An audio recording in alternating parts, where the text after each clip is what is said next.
പഠിക്കാൻ പോകുന്നത് 5ാം ക്ലാസ്സിലെ ബേസിക് സയൻസ് ചാപ്റ്റർ 6 ഊർജ്ജ സ്രോതസ്സുകൾ. അപ്പം ആദ്യം തന്നെ നമുക്ക് ഊർജ്ജം എന്താണെന്ന് നോക്കാം.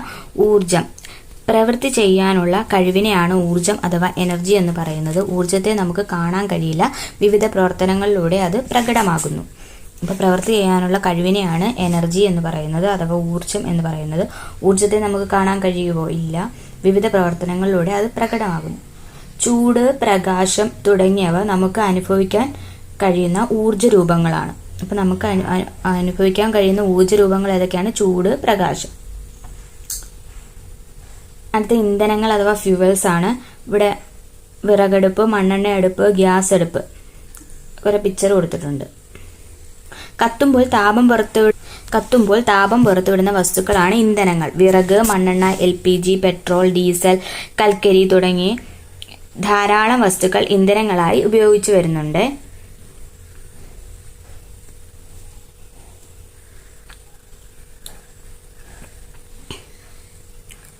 അപ്പോൾ പെട്രോൾ, ഡീസൽ തുടങ്ങിയവ പെട്രോൾ പമ്പിലെത്തുന്നത് എങ്ങനെയാണെന്ന് അന്വേഷിച്ചറിയൂ. ഭൂമിക്കടിയിൽ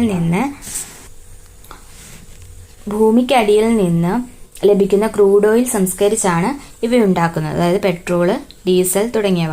ഇനി ലക്ഷക്കണക്കിന് വർഷങ്ങൾക്ക് മുമ്പ് മണ്ണിനടിയിൽ അകപ്പെട്ടു പോയ ജൈവ വസ്തുക്കളിൽ നിന്നാണ് കൽക്കരി, ക്രൂഡ് ഓയിൽ, പ്രകൃതിവാതകം എന്നിവയുണ്ടാകുന്നത്. അപ്പോൾ ലക്ഷക്കണക്കിന് വർഷങ്ങൾക്ക് മുമ്പ് മണ്ണിനടിയിൽ അകപ്പെട്ടു പോയിട്ടുള്ള ജൈവ വസ്തുക്കളിൽ നിന്നാണ് കൽക്കരി, ക്രൂഡ് ഓയിൽ, പ്രകൃതിവാതകം എന്നിവ ഉണ്ടാക്കുന്നത്. നിത്യജീവിതത്തിൽ ഉപയോഗിക്കുന്ന ഇന്ധനങ്ങളായ പെട്രോൾ, ഡീസൽ, മണ്ണെണ്ണ എന്നിവയും പാചകത്തിന് ഉപയോഗിക്കുന്ന LPGയും ക്രൂഡ് ഓയിൽ ശുദ്ധീകരിക്കുമ്പോൾ ലഭിക്കുന്ന ചില ഉൽപ്പന്നങ്ങളാണ്. അപ്പോൾ ക്രൂഡ് ഓയിൽ ശുദ്ധീകരിക്കുമ്പോൾ ലഭിക്കുന്ന ചില ഉൽപ്പന്നങ്ങളാണ് LPG, മണ്ണെണ്ണ, പെട്രോൾ, ഡീസൽ എന്നിവയൊക്കെ.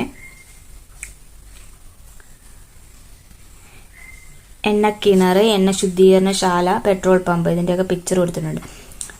LPG സിലിണ്ടർ, ഡീസൽ, വൈദ്യുതി എന്നിവ പ്രചാരത്തിലാകുന്നതിന് മുമ്പ് തീവണ്ടി, കപ്പൽ തുടങ്ങിയവ ഓടിക്കാനും വ്യവസായശാലകൾ പ്രവർത്തിക്കാനും കൽക്കരിയാണ് ഇന്ധനമായി ഉപയോഗിച്ചിരുന്നത്. ഇപ്പോൾ താപവൈദ്യുത നിലയങ്ങളിലാണ് കൽക്കരി പ്രധാനമായി ഉപയോഗിക്കുന്നത്. ലക്ഷക്കണക്കിന് വർഷങ്ങൾക്ക് മുമ്പ് ഭൂമിയിൽ ജീവിച്ചിരുന്ന ജീവികളുടെ അവശിഷ്ടങ്ങളിൽ നിന്നാണ് ഫോസിൽ ഇന്ധനങ്ങൾ രൂപപ്പെടുന്നത്.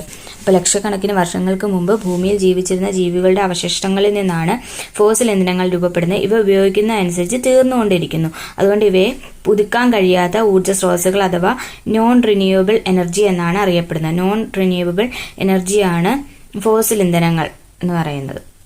അപ്പോൾ ഫോസിൽ ഇന്ധനങ്ങൾ തന്നെ ഫ്ലോ ചാർട്ടായിട്ട് കൊടുത്തിട്ടുണ്ട്. പ്രകൃതിവാതകം, ക്രൂഡ് ഓയിൽ, കൽക്കരി ഫോസിൽ ഇന്ധനങ്ങളാണ്. അപ്പം ഇന്ധനങ്ങളുടെ വ്യത്യസ്ത രൂപങ്ങൾ. പലതരം ഇന്ധനങ്ങളെ പറ്റി നിങ്ങൾ മനസ്സിലാക്കിയിട്ടുണ്ടല്ലോ.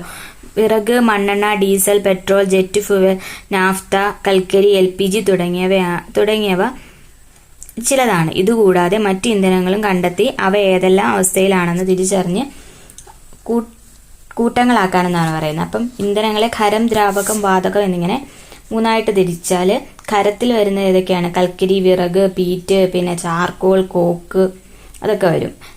ദ്രാവകത്തിൽ വരുന്നതാണ് ഡീസൽ, മണ്ണെണ്ണ, പെട്രോള്, ജെറ്റ് ഫ്യൂവൽ, നാഫ്തയൊക്കെ വരും. ഇനി വാതകത്തിൽ ഏതൊക്കെ വരും? LPG, പ്രകൃതിവാതകം, ബയോഗ്യാസ്, ഹൈഡ്രജൻ, മീഥെയിലൊക്കെ അവിടെ വരും. അപ്പോൾ ഇവിടെ 3 പിക്ചർ കൊടുത്തിട്ടുണ്ട്. കാലക്രമത്തിൽ തീവണ്ടിയുടെ ഇന്ധന ഉപയോഗത്തിൽ വന്ന മാറ്റമാണ്. അപ്പോൾ ആദ്യം കൽക്കരി തീവണ്ടിയായിരുന്നു, പിന്നീട് അത് ഡീസൽ തീവണ്ടിയായി, ഇപ്പോൾ വൈദ്യുതി തീവണ്ടിയാണ് നമ്മൾ നിലവിൽ ഉപയോഗിക്കുന്നത് അല്ലേ. വൈദ്യുതി ഉപയോഗിച്ച് പ്രവർത്തിക്കുന്ന തീവണ്ടികളാണ് ഇപ്പോൾ കൂടുതലുള്ളത്. ഇന്ധനങ്ങൾക്ക് പകരം ഉപയോഗിക്കാവുന്ന ഒരു ഊർജ്ജ രൂപമാണ് വൈദ്യുതി. വൈദ്യുതി ഇല്ലാത്ത ജീവിതം നമുക്കിന്ന് സങ്കല്പിക്കാൻ പോലും ആവില്ല. എങ്ങനെയായിരിക്കും വൈദ്യുതി ഉണ്ടാകുന്നത്? വൈദ്യുതി ഉൽപ്പാദിപ്പിക്കുന്ന ചില രീതികളാണ് നോക്കുന്നത്. അപ്പോൾ ആദ്യത്തെയാണ് ജലവൈദ്യുതി, ഹൈഡ്രോ ഇലക്ട്രിസിറ്റി എന്ന് പറയും. Hydro electricity. അപ്പോൾ ജലവൈദ്യുതി എന്ന് പറഞ്ഞാൽ എന്താണ്? കെട്ടി നിർത്തിയ ജലത്തിൽ ഊർജ്ജം ഉപയോഗപ്പെടുത്തിയാണ് ജലവൈദ്യുതി ഉൽപ്പാദിപ്പിക്കുന്നത്. അതിനുവേണ്ടി വെള്ളത്തെ അണക്കെട്ടുകളിൽ തടഞ്ഞു നിർത്തുന്നു. ഇത് ആവശ്യാനുസരണം താഴേക്ക് പതിപ്പിച്ച് വലിയ ടർബൈനുകൾ കറക്കി ജനറേറ്റർ പ്രവർത്തിപ്പിച്ചാണ് വൈദ്യുതി ഉൽപ്പാദിപ്പിക്കുന്നത്. ഇനി ഓലപ്പമ്പരും കാറ്റാടിപ്പാടവും കൊടുത്തിട്ടുണ്ട്. കാറ്റിൽ നിന്നുള്ള വൈദ്യുതി എങ്ങനെയാണ്? കാറ്റിന് വസ്തുക്കളെ ചലിപ്പിക്കാനുള്ള കഴിവുണ്ട്. ഈ കഴിവ് ഉപയോഗപ്പെടുത്തി നമുക്ക് വൈദ്യുതി ഉൽപ്പാദിപ്പിക്കാം. ഇതിനുള്ള ഉപകരണമാണ് കാറ്റാടി യന്ത്രം അഥവാ വിൻഡ് മിൽ എന്ന് പറയുന്നത്. വിൻഡ് മില്ലിന്റെ പങ്കകൾ കറങ്ങുമ്പോൾ അതുമായി ബന്ധപ്പെടുത്തിയ ടർബൈൻ കറങ്ങുന്നു. ഈ ഊർജ്ജം ഉപയോഗിച്ച് ജനറേറ്റർ പ്രവർത്തിപ്പിച്ച് വൈദ്യുതി ഉൽപ്പാദിപ്പിക്കുന്നു. കേരളത്തിൽ രാമക്കൽമേട്, കഞ്ചിക്കോട്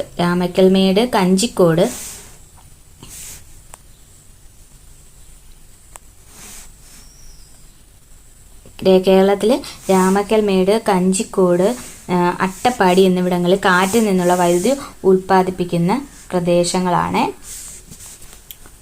സ്ഥലങ്ങളുണ്ട് അവിടെ, കാറ്റാടിപ്പാടങ്ങളുണ്ട്. മനുഷ്യൻ പണ്ട് മുതലേ ഉപയോഗപ്പെടുത്തിയിരുന്ന ഊർജ്ജ രൂപമാണ് കാറ്റ്. സമുദ്രത്തിലൂടെയും നദികളിലൂടെയും യാത്രയ്ക്ക് കാറ്റിന്റെ ശക്തി ഉപയോഗിച്ചിരുന്നു. കൊടുങ്കാറ്റിന് വളരെയധികം ഊർജ്ജമുള്ളതിനാൽ ഇവ കടുത്ത നാശനഷ്ടങ്ങൾ ഉണ്ടാക്കും.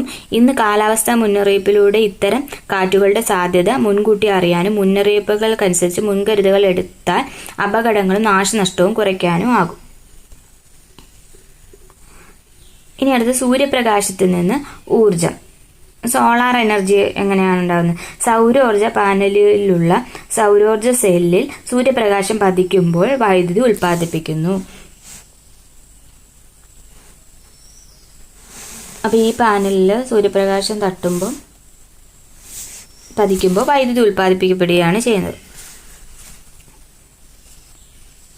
സൗരോർജ പാനലിലുള്ള സൗരോർജ സെല്ലിൽ സൂര്യപ്രകാശം പതിക്കുമ്പോഴാണ് വൈദ്യുതി ഉൽപ്പാദിപ്പിക്കപ്പെടുന്നത്.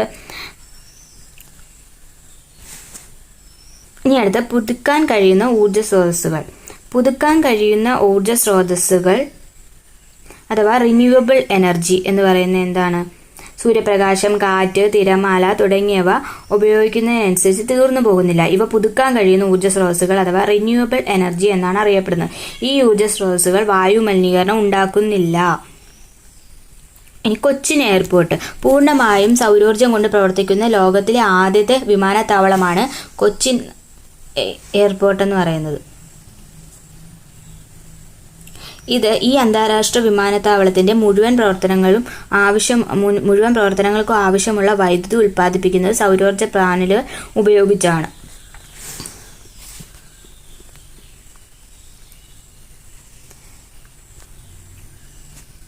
ഇനി ഇവിടെ ബയോഗ്യാസിന്റെ പടം കൊടുത്തിട്ടുണ്ട്.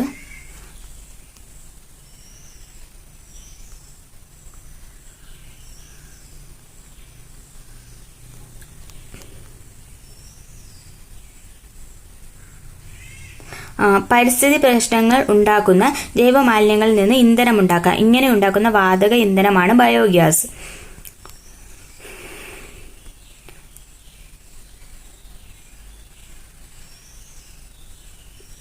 താഴെ നൽകിയിരിക്കുന്ന മാർഗങ്ങൾ ഊർജ്ജോൽപാദനത്തിന് പ്രയോജനപ്പെടുത്തുന്നുണ്ട്. എന്തൊക്കെ? ഡീസൽ, കൽക്കരി നിലയങ്ങൾ, താപനിലയങ്ങൾ, പിന്നെ തിരമാലയിൽ നിന്നുള്ള ഊർജം, ഭൂതാപോർജം, പിന്നെ അണുശക്തി.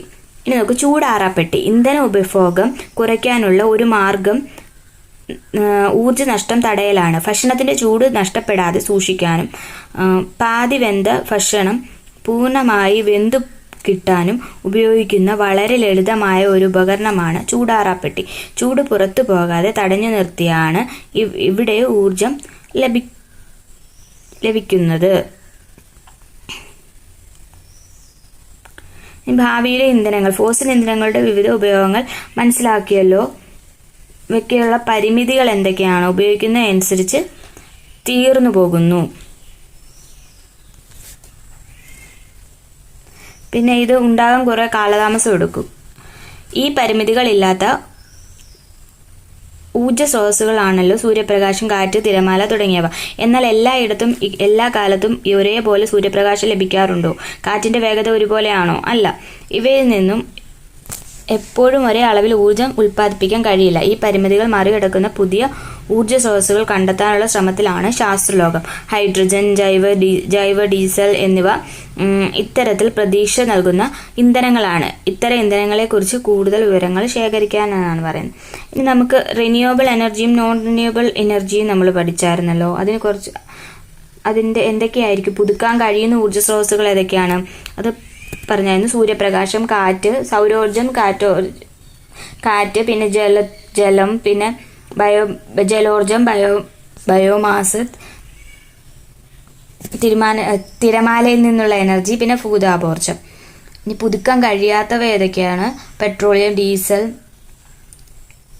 കൽക്കരി, പിന്നെ പ്രകൃതിവാതകം, ആണവ ഇന്ധനം, എക്സെട്ര. ഇത്രയൊക്കെയായിരുന്നു. ഇതിനകത്ത് നമ്മൾ എന്തൊക്കെയായിരുന്നു പറഞ്ഞത്? പ്രവൃത്തി ചെയ്യാനുള്ള കഴിവിനെ എന്താണെന്ന് പറയുന്നു? ഊർജം എന്ന് പറയുന്നു. കത്തുമ്പോൾ താപം പുറത്തുവിടുന്ന വസ്തുക്കളെ ഇന്ധനങ്ങളെന്നായിരുന്നു പറയുന്നത്.